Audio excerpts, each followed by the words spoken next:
दोस्तों एक सवाल पूछता हूँ। 2016 में उरी अटैक हुआ, सर्जिकल स्ट्राइक हुई, 2019 में पुलवामा हुआ, बालाकोट एयर स्ट्राइक हुई। दोनों बार पाकिस्तान की तरफ से टेररिज्म था, दोनों बार इंडिया में गुस्सा था, दोनों बार लोग कह रहे थे कि इंडस वाटर ट्रीटी कैंसिल करो, पाकिस्तान का दाना पानी बंद करो, लेकिन दोनों बार इंडिया ने ट्रीटी को हाथ नहीं लगाया। फिर 2025 में पहलगाम अटैक के बाद इंडिया ने ट्रीटी को सस्पेंड कर दिया। 65 साल पुरानी ट्रीटी को सस्पेंड, वो भी पहली बार। तो सवाल यह है कि ऐसा क्या हुआ इन 9 सालों में जो पहले नहीं हुआ था? क्या बदल गया था? और चाइना के एक फॉर्मर डिप्लोमेट ने जो धमकी दी कि इंडिया पाकिस्तान का पानी काटेगा तो हम ब्रह्मपुत्र का पानी काट देंगे, वो धमकी आज होलो क्यों है? इसका जवाब एक ऐसी जगह में छुपा है जो इंडिया का सबसे दूर, सबसे आइसोलेटेड इलाका है, जिसका नाम है ग्रेट निकोबार आइलैंड। पूरा वीडियो देखिए, क्योंकि जब ये पूरी कहानी कनेक्ट होगी तो आप खुद कहेंगे यार ये तो चेस है। तो शुरू करते हैं एक ऐसी चीज से जो जियोग्राफी की क्लास में नहीं पढ़ाई जाती, लेकिन जो इंडिया की सिक्योरिटी के लिए जरूरी है। भारत की एक बहुत इंटरेस्टिंग और थोड़ी डामाडोल पोजीशन है इंडस रिवर सिस्टम में, जो कि पाकिस्तान की लाइफलाइन है। उसमें इंडिया अपस्ट्रीम है, यानी इंडिया चाहे तो पाकिस्तान के पानी को कंट्रोल करने की क्षमता रखता है। यही वो लिवरेज है जो इंडस वाटर ट्रीटी देती थी। लेकिन ब्रह्मपुत्र रिवर में सिचुएशन बिल्कुल उल्टी है। ब्रह्मपुत्र तिब्बत से निकलती है,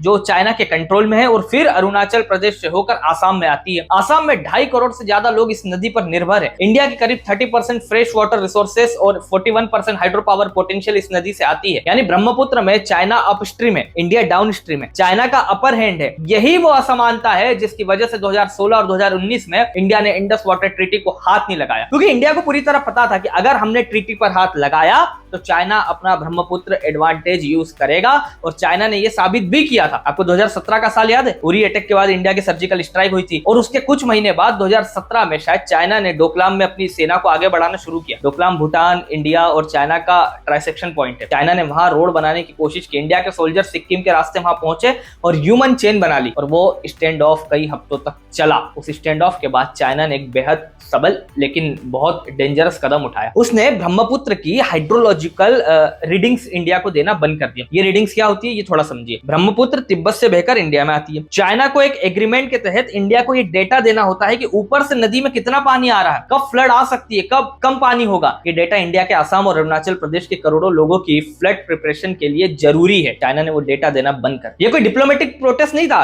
ये एक साइलेंट वार्निंग थी। इतनी साफ कि इंडिया को समझने में देर नहीं लगी कि अगर इंडस वाटर ट्रीटी को छुआ तो ब्रह्मपुत्र फ्रंट पर चाइना कुछ भी कर सकता है। लेकिन इंडिया वहीं नहीं रुका, इंडिया ने प्लानिंग शुरू की, और इस प्लानिंग में एक सवाल था कि चाइना की असली कमजोरी कहां है, उसकी नब्ज कहां है, और उसकी नब्ज कहां पकड़े। और इसका जवाब मिला एक जगह जो चाइना के स्ट्रेटेजिस्ट को रात को नींद नहीं आने देती, और वो जवाब था स्ट्रेट ऑफ मलाका। अभी ईरान इजराइल कॉन्फ्लिक्ट में आपने स्ट्रेट ऑफ हॉर्मुज देखा था, जो मिडिल ईस्ट का सबसे क्रिटिकल चेक पॉइंट है। स्ट्रेट ऑफ मलाका उसी तरह का, लेकिन ईस्ट एशिया के लिए है। ये मलेशिया और इंडोनेशिया के सुमात्रा आइलैंड के बीच का एक सकरा समुद्री रास्ता है, जिसके सबसे नेरो पॉइंट पर विड्थ है सिर्फ 2.8 किलोमीटर, और इसी 2.8 किलोमीटर की गली से दुनिया का करीब 25% मैरीटाइम ट्रेड गुजरता है। चाइना के लिए ये स्ट्रेट एग्जिस्टेंशियल है। चाइना अपनी एनर्जी जरूरतों का एक बड़ा हिस्सा मिडिल ईस्ट और अफ्रीका से इंपोर्ट करता है। वो क्रूड ऑयल इसी स्ट्रेट से होकर आता है। चाइनीज स्ट्रेटेजिस्ट खुद इसे मलाक्का डायलेमा कहते हैं। ये उनकी सबसे बड़ी स्ट्रेटेजिक वल्नरेबिलिटी भी है। और अब लकी कोइंसिडेंस देखिए, इंडिया का great Nicobar island, Andaman and Nicobar island का साउथर मोस्ट आइलैंड है, जो स्ट्रेट ऑफ मलाक्का के नॉर्थन माउथ से सिर्फ करीब 150 किलोमीटर दूर है। अब इंडिया के पास एक नेचुरल जियोग्राफिक एडवांटेज था, जो किसी को इंजीनियर नहीं करना पड़ा, वो भगवान ने ही मैप पर रख दिया था। लेकिन जियोग्राफिक एडवांटेज और ऑपरेशनल कैपेबिलिटी दो बिल्कुल अलग चीज होती है, और यहीं से असली प्रॉब्लम शुरू हुई। तो अंडमान निकोबार में इंडिया का जो एयर स्टेशन था INS बाज, उसकी एयर स्ट्रिप सिर्फ 3500 फीट लंबी थी। अब सोचिए, अगर आपको स्ट्रेट ऑफ मलाक्का को सीरियसली मॉनिटर या इंटरडिक्ट करना है तो आपको PATI जैसे एयरक्राफ्ट चाहिए। PATI को सबमरीन किलर कहते हैं। ये अंडर वाटर थ्रेट्स को डिटेक्ट और डिस्ट्रॉय कर सकता है, लेकिन इसे लैंड करने के लिए करीब 10,000 फीट की एयर स्ट्रिप चाहिए। मतलब हमारे पास वेपन था, लेकिन उसे फायर करने की जगह नहीं थी। 2016 में INS बाज को एक्सपांड करने के इंस्ट्रक्शन दिए गए, लेकिन प्रॉब्लम यह थी कि एयर स्ट्रिप के तुरंत बाद हिल्स को ब्लास्ट करना बड़ा टास्क था, क्योंकि इसकी इंजीनियरिंग इतनी कॉम्प्लेक्स थी कि 2016 से 2025 तक यानी पूरे 9 साल टेस्टिंग होती रही और कोई कॉन्क्रीट प्रोग्रेस नहीं हुई। और इन 9 सालों में इंडिया को 3 और बड़ी बातें समझ आई। पहली समझ ये आई कि INS बाज को फुल फ्लेज्ड मिलिट्री बेस बनाने में एक और प्रॉब्लम थी, जियोपॉलिटिक्स में इसे स्पूक फैक्टर कहते हैं। तो अगर आपका मिलिट्री बेस किसी दूसरे देश के बहुत करीब हो तो वो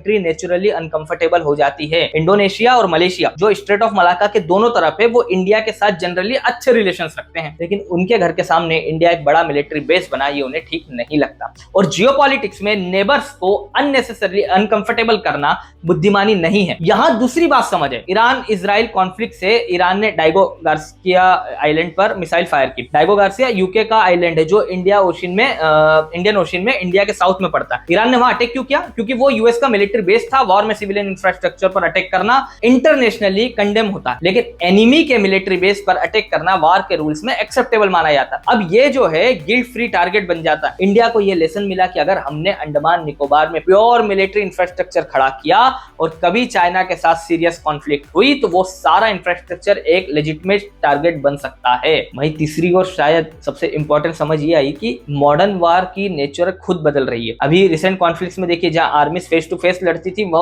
दौर लगभग खत्म हो गया। आज की वार है ड्रोन्स, मिसाइल, इकोनॉमिक वारफेयर और साइबर अटैक। और इस नई रियलिटी में अगर आप अपना सारा डिफेंस बजट सिर्फ मेन पावर मेंटेन करने में खर्च करते हो तो तुम एक्चुअली पीछे जा रहे हो। इसी तरह 2015 में जो हमारे लेट मनोहर पारिकर जी ने एक कमेटी बनाई थी इंडिया के डिफेंस बजट का एनालिसिस करने के लिए, तो उसके रिजल्ट जो थे वो चौंकाने वाले थे। करीब 50% बजट हमारा सिर्फ सैलरीज में जाता था, 24% पेंशन में, यानी नई टेक्नोलॉजी, नए वेपन, नए इंफ्रास्ट्रक्चर के लिए सिर्फ 26% बचता था। और अब एक चीज देखिए जो बहुत कम लोगों को कनेक्ट होती है। 2016 में उरी अटैक हुआ, सर्जिकल स्ट्राइक हुई, 2017 में चाइना ने डोकलाम में मूव किया, 2019 में पुलवामा हुआ, बालाकोट स्ट्राइक हुई, 2020 में चाइना का गलवान वैली स्टैंड ऑफ। ये सारे पैटर्न कोइंसिडेंस नहीं है। हर बार पाकिस्तान के टेररिज्म के बाद चाइना ने कहीं ना कहीं इंडिया को एक और फ्रंट पर इंगेज किया। क्यों? क्योंकि जब इंडिया बॉर्डर स्टैंड ऑफ में उलझा रहता है तो ट्रूप्स बढ़ाने पड़ते हैं। लद्दाख जैसी जगहों पर जहां टेम्परेचर माइनस में जाता है वहां हजारों ट्रूप्स मेंटेन करना बेहद एक्सपेंसिव होता है। वो पैसा जो एडवांस डिफेंस इंफ्रास्ट्रक्चर में जाना चाहिए वो बॉडीज को बॉम्ब रखने में चला जाता है। चाइना का स्ट्रेटेजिक ऑब्जेक्टिव यही है कि इंडिया को रिसोर्सेस ड्रेन में रखो, उसे मॉडर्न वॉरफेयर की टेक्नोलॉजी डेवलप करने का टाइम और मनी मत दो। दोस्तों अब यहाँ एक सेकंड रुकते हैं। ये वीडियो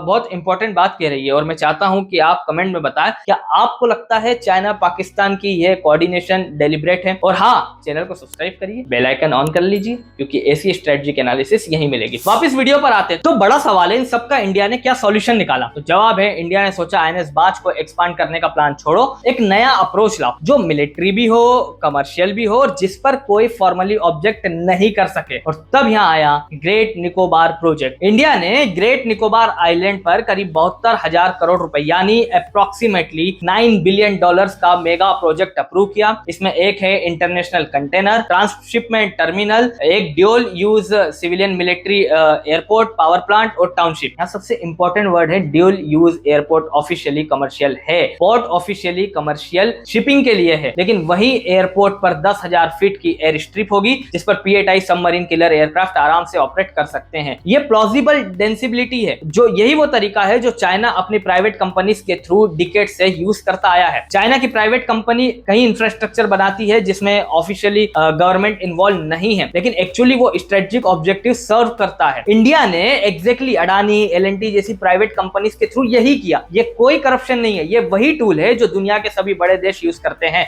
चाइना करता है, अमेरिका करता है, इंडिया ने ये वहां से सीखा और इसका नतीजा ये हुआ कि जून 2026 में इंडिया ने ऑफिशियली आईएनएस बाज एक्सपांशन प्लान ड्रॉप कर दिया और ग्रेट निकोबार पर 13,000 करोड़ रुपए का नया ग्रीनफील्ड इंटरनेशनल एयरपोर्ट अप्रूव किया। जैसे इंडिया ने यह स्ट्रेटेजिक पोजीशन एस्टेब्लिश की कि स्ट्रेट ऑफ मलाका को चोक करने की क्रेडिबल कैपेबिलिटी हमारे पास है, बस उसके बाद 2025 में इंडस वाटर ट्रीटी सस्पेंड हुई और चाइना ने कोई मेजर काउंटर एक्शन नहीं लिया। आप यहाँ सीक्वेंस देखिए, पहले लिवरेज एस्टेब्लिश करो फिर मूव करो, यही स्मार्ट जियोपॉलिटिक्स है। विक्टर गाओ जो चाइना के फॉर्मर डिप्लोमेट हैं, उन्होंने जो ब्रह्मपुत्र थ्रेड दी वो इसलिए आज होलो है क्योंकि इंडिया ने इक्वेशन बैलेंस कर ली है। पाकिस्तान ने चाइना से रिक्वेस्ट की कि इंडिया को डराओ, चाइना ने वो स्पीच दी, लेकिन एक्चुअली करने की पोजीशन में वो अभी नहीं है। अब हाल ही में हुई राहुल गांधी के अंडमान विजिट्स पर आते हैं। राहुल गांधी जो है वो बार बार अंडमान निकोबार जाते हैं, पेड़ कटने की बात करते हैं। ये एक लेजिटिमेट कंसर्न है ग्रेट निकोबार प्रोजेक्ट पर और ये जेन्युइनली सीरियस एनवायरमेंटल ऑब्जेक्शंस हैं। लिथरबैक सी टर्टल्स को खतरा है, शुम्पन ट्राइब के जो 300 से भी कम लोगों की जीवन शैली खतरे में है। ये कंसर्न रियल है और डिसमिस नहीं होने चाहिए, लेकिन स्ट्रेटेजिक कॉन्टेक्स्ट को कंप्लीटली इग्नोर करके इस इशू को रेस करना ये एक इनकम्प्लीट कन्वर्सेशन है। अंडमान निकोबार में वोट कितने हैं? बहुत कम। एनवायरमेंट के नाम पर इंडिया में कितने वोट मिलते हैं? बहुत कम। तो फिर इनका ध्यान जो है, इतना ध्यान वहां पर क्यों है? ये एक सवाल है जिसका जवाब आप खुद सोच सकते। और फिर कोको आइलैंड, ये कहानी अभी खत्म नहीं हुई। अंडमान निकोबार के ठीक ऊपर नॉर्थ में म्यांमार के कोको आइलैंड है। म्यांमार की जो मिलिट्री गवर्नमेंट है उसका पूरी दुनिया में सिर्फ एक दोस्त है और वो है चाइना, और उन कोको आइलैंड पर पिछले कई सालों से चाइनीज इंटेलिजेंस का प्रेजेंस डॉक्यूमेंटेड है। वहां ऐसी एयर स्ट्रिप है जिस पर high performance fighter jets land कर सकते हैं। तो फिर म्यांमार के एक रिमोट आइलैंड पर हाई परफॉर्मेंस फाइटर जेट्स के लिए एयर स्ट्रिप की जरूरत क्यों है? ये एक रिटोरिकल क्वेश्चन है। इंडिया के अंडमान निकोबार के ठीक ऊपर चाइना का एक विंटेज पॉइंट है। ये गेम दोनों तरफ से खेली जा रही है। इस पूरी कहानी से क्या सीखें? पहली और सबसे जरूरी बात यह है कि लॉन्ग गेम खेलने में पेशेंस जरूरी है और टाइमिंग सबसे इंपॉर्टेंट है। इंडिया ने 2016 में प्लान बनाया और 25 में एग्जीक्यूट किया। 9 साल। अगर 16 में ही इंडस वाटर ट्रीटी सस्पेंड कर दी होती तो ब्रह्मपुत्र फ्रंट पर चाइना के पास लिवरेज था और इंडिया 2 फ्रंट पर फंस जाता। टाइमिंग गलत होती तो रिजल्ट गलत होती। ये लेसन हर बड़े डिसीजन पर लागू होता है, पर्सनल हो या प्रोफेशनल। दूसरी बात यह है कि अगर एक्चुअल लिवरेज को पहले स्टेब्लिश करो, फिर बार्गेनिंग टेबल पर जाओ। इंडिया ने पहले मलाक्का में स्ट्रेटेजिक पोजीशन बनाई, उसके बाद इंडस वाटर ट्रीटी सस्पेंड की। अगर ऑर्डर उल्टा होता कि पहले ट्रीटी सस्पेंड फिर मलाक्का पोजीशन, तो चाइना के पास रिस्पॉन्स करने का विंडो था। काउंटर लिवरेज पहले, मूव बाद में। तीसरी बात यह है कि आज की कंपटीशन ब्रूट फोर्स से नहीं, स्मार्ट रिसोर्सेस एलोकेशन से चलती है। चाइना बार बार बॉर्डर प्रोवोकेशन इसलिए क्रिएट करता है ताकि इंडिया का पैसा और अटेंशन मैन पावर में जाए और एडवांस टेक्नोलॉजी डेवलप करने के लिए रिसोर्सेस न बचे। पैटर्न को रिकॉग्नाइज करना और उससे अलग स्ट्रेटजी अडॉप्ट करना है, यही रियल स्ट्रेटेजिक थिंकिंग है। और चौथी बात यह है कि कमर्शियल और स्ट्रेटेजिक गोल्स को ब्लेंड करना जीनियस है। आईएनएस बाज एक्सपांड करते तो पॉलिटिकल अपोजिशन होती, डिप्लोमेटिक फ्रिक्शन होती, और अगर कॉन्फ्लिक्ट में वो टारगेट बनता तो बिलियंस वेस्ट होते। ग्रेट निकोबार प्रोजेक्ट जो ऑफिशियली कमर्शियल है वही स्ट्रेटेजिक ऑब्जेक्टिव सर्व करता है बिना किसी को ऑफिशियली ऑब्जेक्ट करने का रीजन दिए। प्लॉसिबल डेंसिबिलिटी जो है वो एक डर्टी वर्ड नहीं है, ये स्मार्ट स्टेट क्राफ्ट है। तो आखिर में हम कहां खड़े हैं? इंडिया ने एक 9 साल की चेस गेम खेली, पहले मलाक्का लेवरेज स्टेब्लिश किया, फिर इंडस वाटर ट्रीटी सस्पेंड की। चाइना की ब्रह्मपुत्र थ्रेट आज वो इंपैक्ट नहीं रखती जो 2016 में होती। और great Nicobar project environment concern के साथ, जिन पर ऑनेस्ट डिबेट होनी चाहिए, एक स्ट्रेटेजिक मास्टर स्ट्रोक है। लेकिन गेम अभी खत्म नहीं हुई। कोको आइलैंड पर चाइना का प्रेजेंस है, मेडोक डैम बन रहा है, आने वाले दशक में ब्रह्मपुत्र एक सीरियस लिवरेज पॉइंट बनेगी। ये चेस का एक गेम नहीं है, ये एक ऑनगोइंग टूर्नामेंट है और इस टूर्नामेंट में इंडिया के पास अभी पहले से बेहतर पोजीशन है। तो दोस्तों,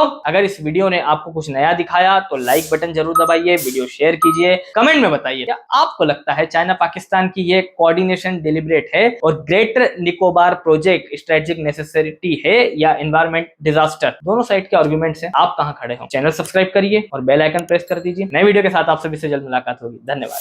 जय।